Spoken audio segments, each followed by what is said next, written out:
In the deep silence of space, a lonely asteroid floated through the darkness. It was nameless, drifting near the edge of the solar system, where sunlight barely touched. Cold, dead, and forgotten. Until one day, something spoke from inside it.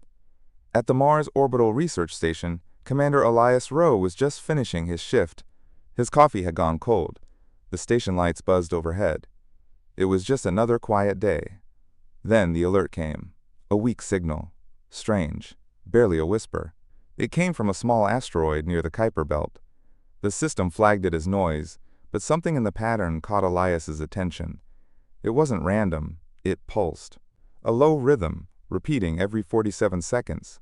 He leaned closer, adjusted the frequency, then he froze. The signal was not natural. It had structure, patterns, echoes of data, almost like language. He called for Dr. Sera Lin, the station's communications expert.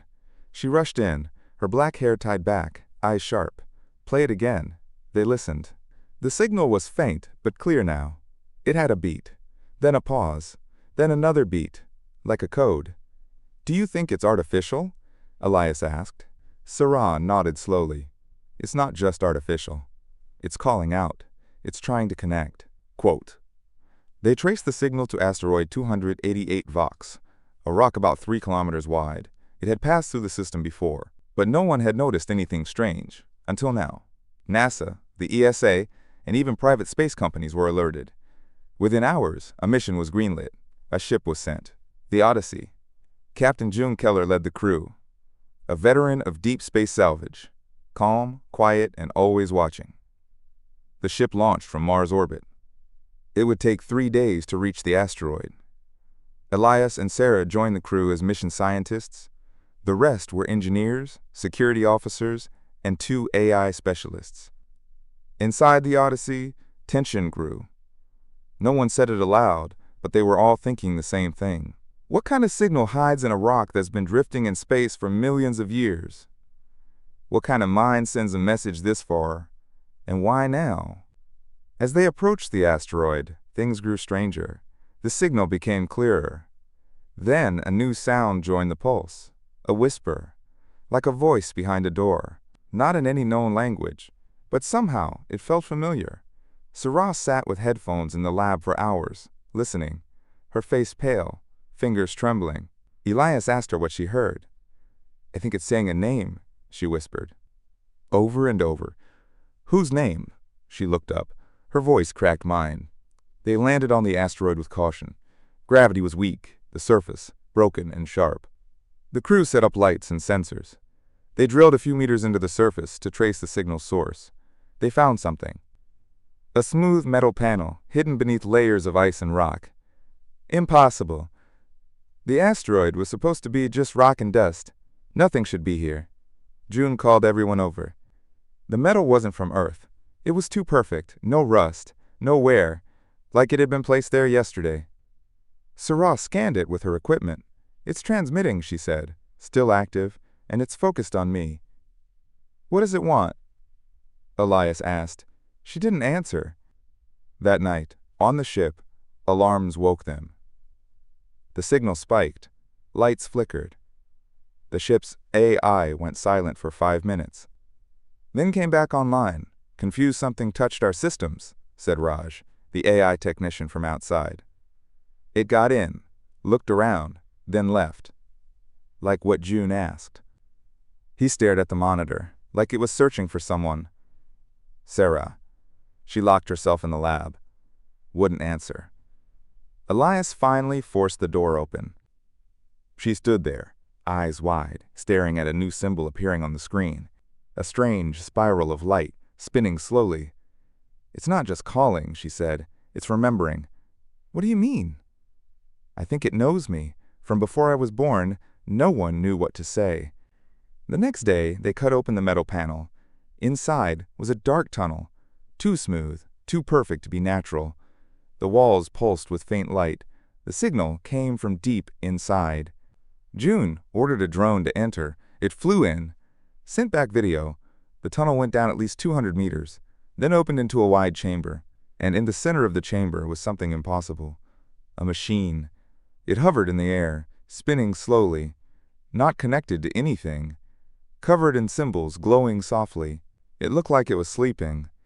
Then it moved. The drone feed cut to black. Silence. Then the signal stopped. Dead silence. Everyone stared at each other. Then Sera screamed. She collapsed on the floor, her body shaking. They carried her to the medbay. When she woke, her voice was calm. Too calm I saw it, she said. The machine. It's waiting for me. It's been waiting for a long time. June looked at Elias. We need to go in, she said. Elias shook his head. We don't know what that thing is. Sera sat up. You don't understand. It's not just calling me. She looked out the window at the dark asteroid. It's calling us all. The crew stood at the edge of the tunnel, their helmets reflecting the faint blue lights that pulsed along the smooth walls. The asteroid was dead silent again. No signal, no hum, no movement. Just the heavy pressure of something watching from the dark. Captain June Keller tightened the strap of her helmet. We go in. Sera, you stay on the ship. Sera shook her head. I have to go. June didn't argue. She just nodded once and led the way down into the asteroid, stepping carefully into the tunnel that had swallowed the drone. Elias followed behind, then Raj, then Sera. 2 security officers came last, weapons ready but trembling slightly. The tunnel was narrow, just wide enough for one person at a time. The deeper they went, the warmer it got. Not hot, but not the freezing cold they expected. The walls weren't made of metal, not really. Up close, they looked like a mix of glass and liquid, shifting when you stared too long. Elias touched one side. It was solid, but it hummed beneath his glove like it was alive. No one spoke. After 20 minutes of descent, the tunnel opened. The chamber was enormous, larger than anything that should exist inside a small asteroid. It stretched hundreds of meters wide, with no visible end. A soft blue glow came from the floor and ceiling, pulsing like a slow heartbeat, and in the center hovered the machine. It was shaped like a spiral, made of rings that floated inside each other, turning in silence. The rings were covered in glowing marks, none of them familiar. They didn't move, didn't react, just waited. Sera walked closer, eyes locked on it. It knows I'm here, she said softly. June grabbed her arm. You stay behind me. But Sera kept walking. The moment she stepped into the circle around the machine, the chamber lit up. A beam of light shot down from the ceiling, bathing Sera in golden light. She didn't scream. She didn't run. She just stood still. The machine spun faster. The lights danced across the walls.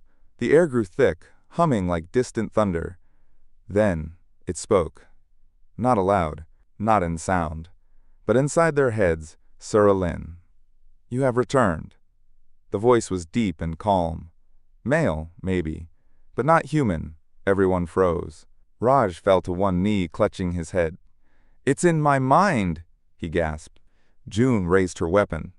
What are you? The voice ignored her. We remember your blood. We remember your name. You carry the code. Sera looked at the machine, eyes wide. What code? The key, hidden in flesh, passed down, from the builders to the seed.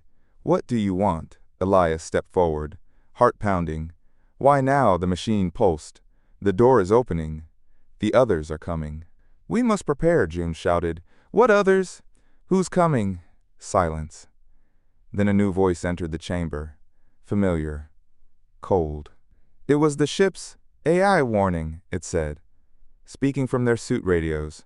Unknown transmission detected. Incoming object detected. High velocity. Impact in 2 hours. They all looked at each other. Something's heading here, Raj said. Elias turned to Sera. Did you bring this? She shook her head. I don't know. I don't know what this is. The machine spun again. If they find us before activation, it ends. You must complete the cycle. What cycle? June asked. Explain.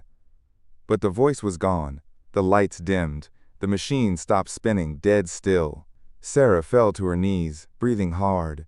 It said the others are coming, she whispered. We don't have much time. Quote, back on the Odyssey, they checked the sensors. The object was fast. It wasn't a rock. It changed course mid-flight. It was artificial. And it was coming straight for them. This isn't a coincidence. June said that thing inside the asteroid, it sent a signal. Something heard it. Sera stared at her reflection in the glass. She remembered something now. A dream she had as a child. Standing under a sky of red stars. Hearing a voice say her name. The same voice from the machine. It said, "I have a code inside me," she said. Elias looked at her. "Do you?" "I don't know. They scanned her. Blood, DNA, brain activity. And they found it. A cluster of strange code sequences buried deep in her genetic data. Too perfect. Too ordered. Not natural. It had been passed down, hidden in her family line for generations. Invisible. Silent. Until now. Sera stared at the screen. "I was born to do something." She said something only I can do. Raj looked up the approaching ship. "Whatever it is, will reach us in 1 hour." June nodded. "Then we use that time."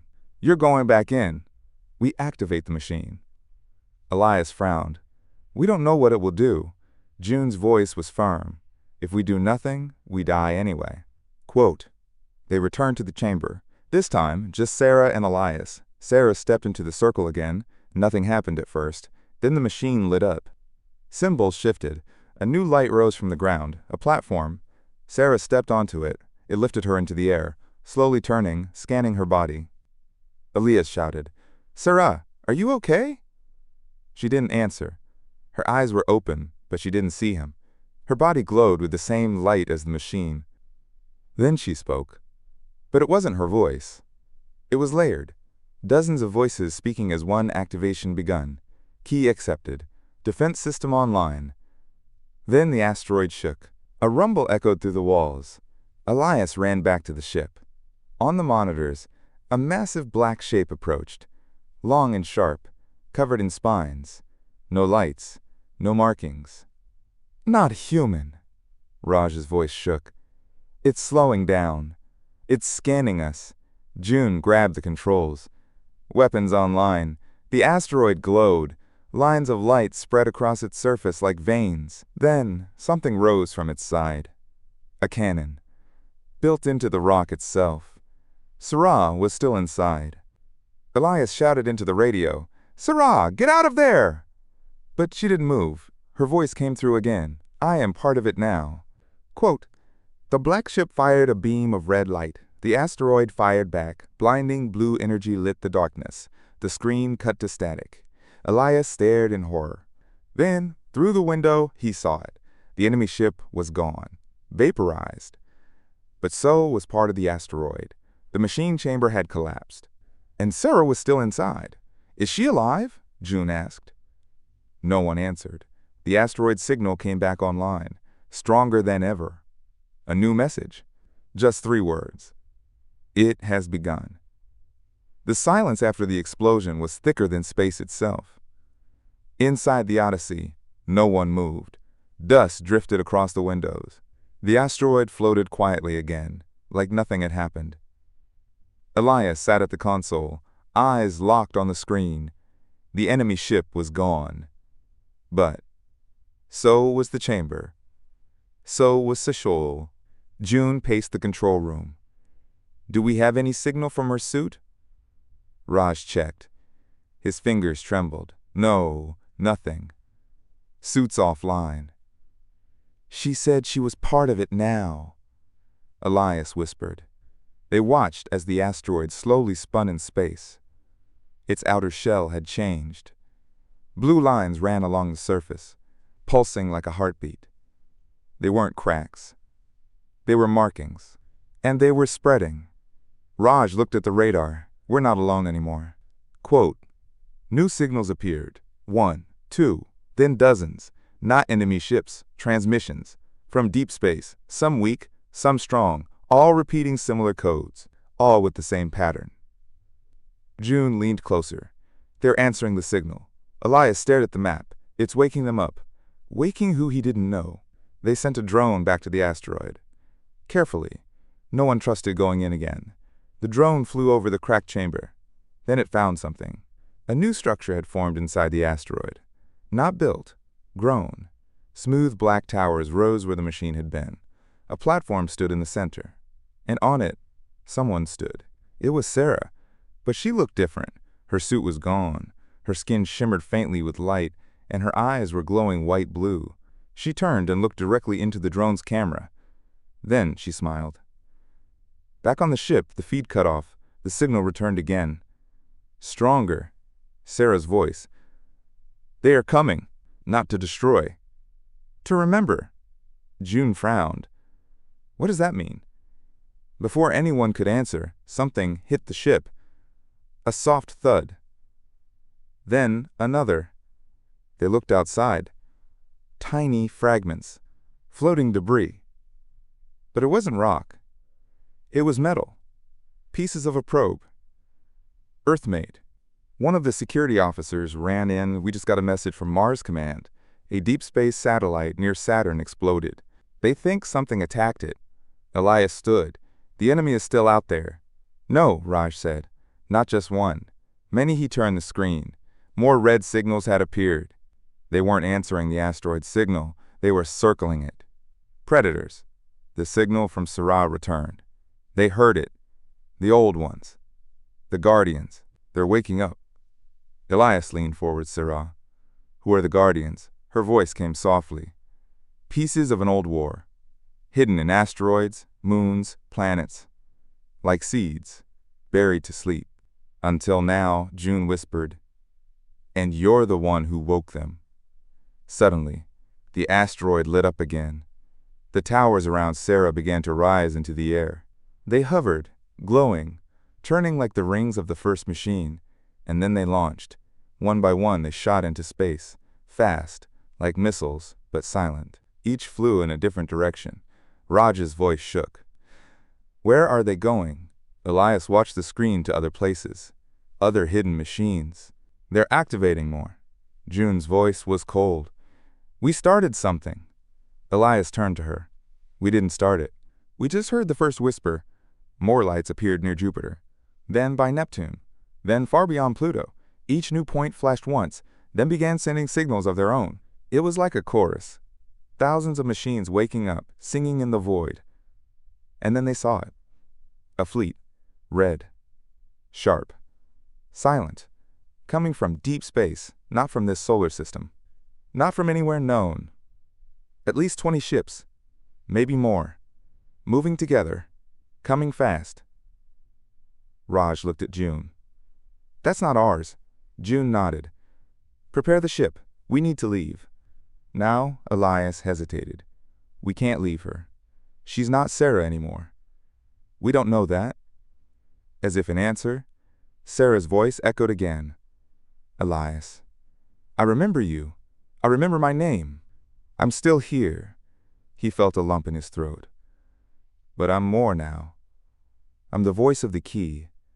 I'm the memory of the builders. And I'm not alone anymore. The asteroid cracked open. From within it, a massive structure rose. A ship. Not like theirs. It was shaped like a spiral, smooth and glowing.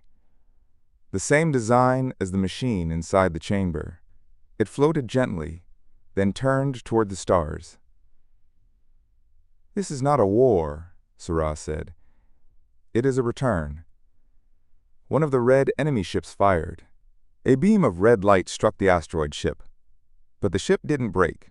Instead, it absorbed the light, then answered with a flash of white. The enemy ship shattered. Raj stared. She's controlling it. Sera's final message came through. You must warn Earth. The builders are rising, and the dark ones are close behind. The asteroid ship launched into space, faster than anything they'd ever seen. Gone in seconds. Elias stood in silence. June touched his shoulder. She made her choice. He nodded. But in his heart, he knew it wasn't over. Not even close. The signal had spread.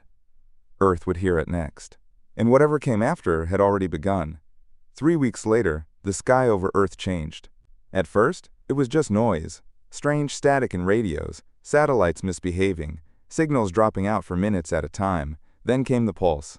A low, repeating beat in every frequency, across every channel, deep and steady. Just like the signal from the asteroid, people thought it was a glitch. But scientists knew better. The Odyssey had returned. Barely. Half the systems were offline.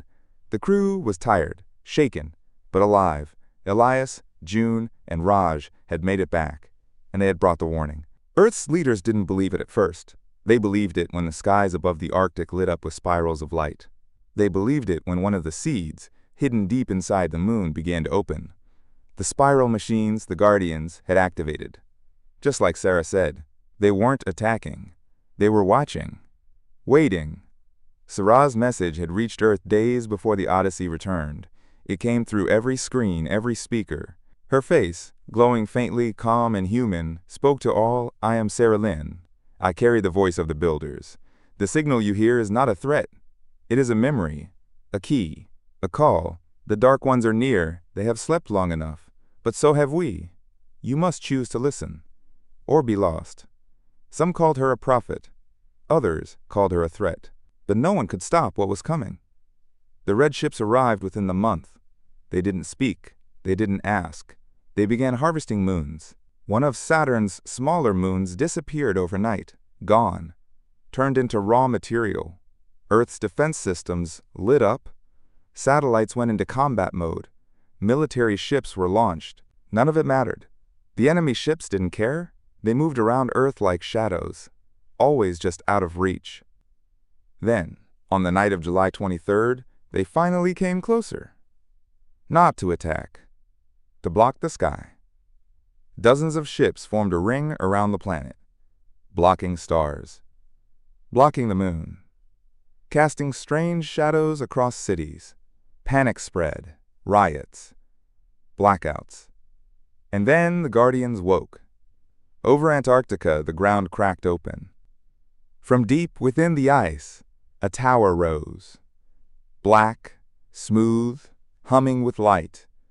Then another in the Pacific. One beneath the Sahara. Within hours, 6 towers had risen across Earth. Each pulsed in perfect rhythm. Each sent signals into space.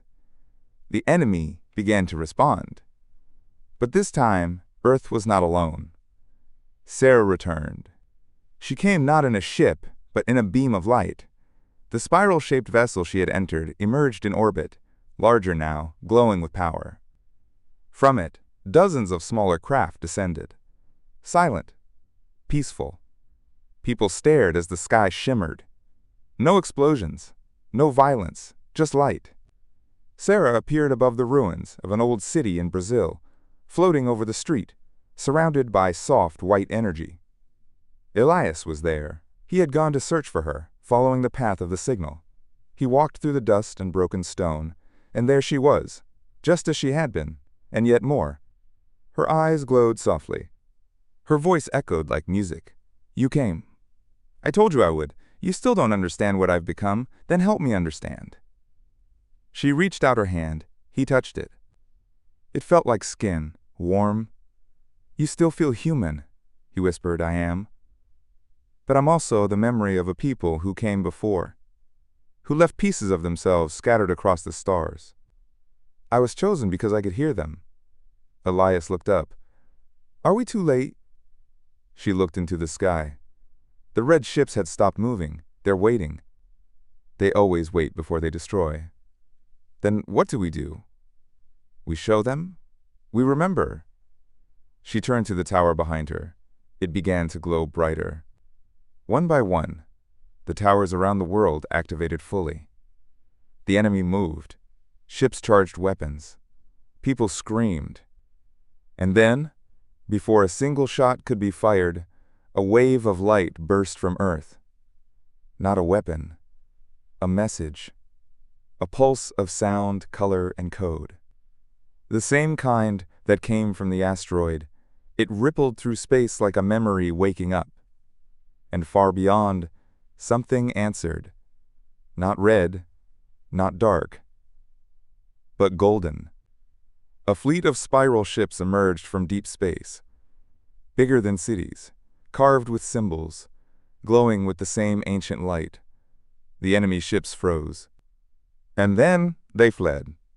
No war, no fire, just silence. The builders had returned, not to take Earth, but to protect what was left of it. The skies cleared, the stars returned. Sera stood beside Elias. "It's not over," she said. "But they know now. We remember. We carry the voice." He looked at her. "Will you stay?" She shook her head. "There's more out there. Other signals. Other voices waiting to be heard." She turned to leave. He grabbed her hand. "Come back someday." She smiled. "When you're ready to listen." And just like that, she was gone. A beam of light. A whisper in the wind.